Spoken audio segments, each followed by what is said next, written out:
بسم اللہ والحمد للہ والصلاة والسلام علی سیدنا و مولانا رسول اللہ وعلی آلہ وصحبہ ومن والہ، اما بعد۔ عبدیت والے جو نام ہوتے ہیں جیسے عبداللہ، عبد الرحمن، عبد الرحیم، عبد القادر، عبد القدوس، عبد الرب، اس طرح کے جو نام ہوتے ہیں، کیا ایسے نام والوں کو صرف رحمان، قدوس، کریم اس طرح کر کے بغیر عبد کے پکارا جا سکتا ہے، یا عبد کے ساتھ ہی پکارنا ضروری ہوتا ہے ہمیشہ؟ تو جاننا چاہیے کہ اللہ رب العزت کے اسماء حسنی کی دو قسمیں ہیں۔ ایک وہ ہیں جو صرف اللہ رب العزت کے لیے خاص ہوتے ہیں، کسی اور کے لیے استعمال نہیں کیے جا سکتے ہیں، اور کچھ وہ اسماء ہوتے ہیں جو اللہ رب العزت کے لیے تو حقیقت میں وہ ہوتے ہیں، لیکن مجازی طور پر بندوں کے لیے بھی استعمال کیے جاتے ہیں۔ تو جو اللہ رب العزت کے لیے خاص ہے ان کی مثالیں آپ لے لیں کہ جیسے اللہ ہے، اگر کسی کا نام ہم عبداللہ رکھیں گے تو یہ اللہ رب العزت کے ایسے اسم کی طرف جو ہے عبدیت کو جوڑا جا رہا ہے جو اللہ تعالیٰ کے لیے خاص ہے، کسی اور کے لیے استعمال نہیں کی جا سکتی۔ تو اس طرح کے اگر نام ہوں گے تو اس میں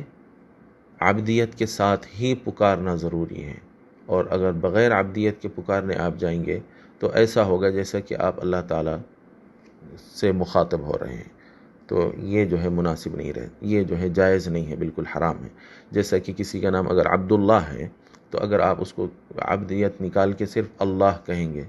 تو یہ بالکل جو ہے بالکل نہ درست بلکہ حرام اور ناجائز، بلکہ اگر بالارادہ کوئی آدمی شرارت سے کرے تو کفر تک جو ہے یہ بات پہنچ جا سکتی ہے۔ تو اسی طرح جو ہے لفظ اللہ جس طرح خاص ہے، اللہ رب العزت کی ذات پر دلالت کرتا ہے، انہی ناموں میں سے، اسی طرح کے ناموں میں سے علماء کرام نے بیان کیا ہے کہ الرب بھی ہے، یہ اللہ رب العزت کے لیے خاص ہے۔ اگر کسی کا نام عبد الرب ہو، آپ اس کو صرف رب نہیں پکار سکتے۔ اسی طرح الخالق ہے، عبد الخالق اگر کسی کا نام ہے تو الخالق آپ کسی کو نہیں پکارنا چاہیے۔ اسی طرح جو ہے اگر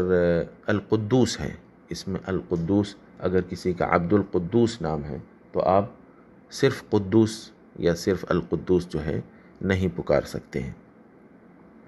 تو اس طرح کے بعض نام ہیں جو اللہ تعالیٰ کے لیے خاص ہے۔ دوسرے جو ہیں جو بندوں کے لیے بھی استعمال کیے جاتے ہیں تو وہ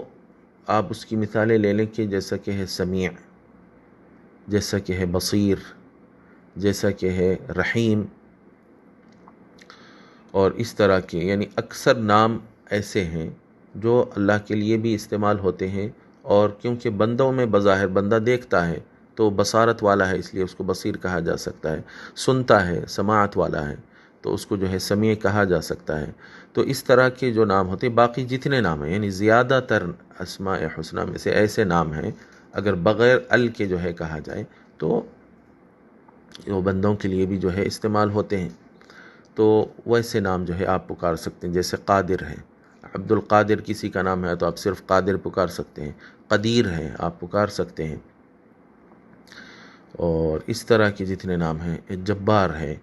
اور اس طرح کے۔ لیکن المتکبر ہے، یہ اللہ رب العزت کے لیے خاص ہے، یہ صرف المتکبر کسی کو آپ جو ہے نہیں پکار سکتے ہیں۔ تو اس طرح کے بہرحال یہ دو قسم کے نام ہیں، یہ دونوں قسم کا جو ہے الگ الگ خیال رکھنا چاہیے۔ اگر صرف اللہ کے لیے خاص جیسے نام ہوتے ہیں، اگر ویسا نام ہے تو اس کو جو ہے بغیر عبدیت کے نہیں پکارا جا سکتا ہے، اور اگر اس طرح کے نام ہیں کہ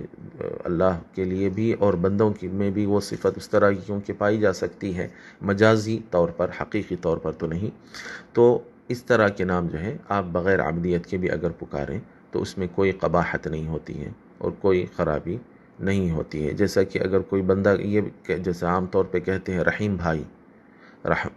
آپ رحیم بھائی کہہ سکتے ہیں لیکن رحمان بھائی نہیں کہہ سکتے، کیونکہ رحمان یہ اللہ رب العزت کی خصوصی ان صفات میں سے ہے جو لفظ اللہ کی جن سے ہے، جو اللہ تعالیٰ کے لیے جو ہے خاص ہے، علماء کرام نے بتایا ہے۔ تو اس چیز کا جو ہے لحاظ رکھنا چاہیے۔ واللہ ورسولہ اعلم و احکم۔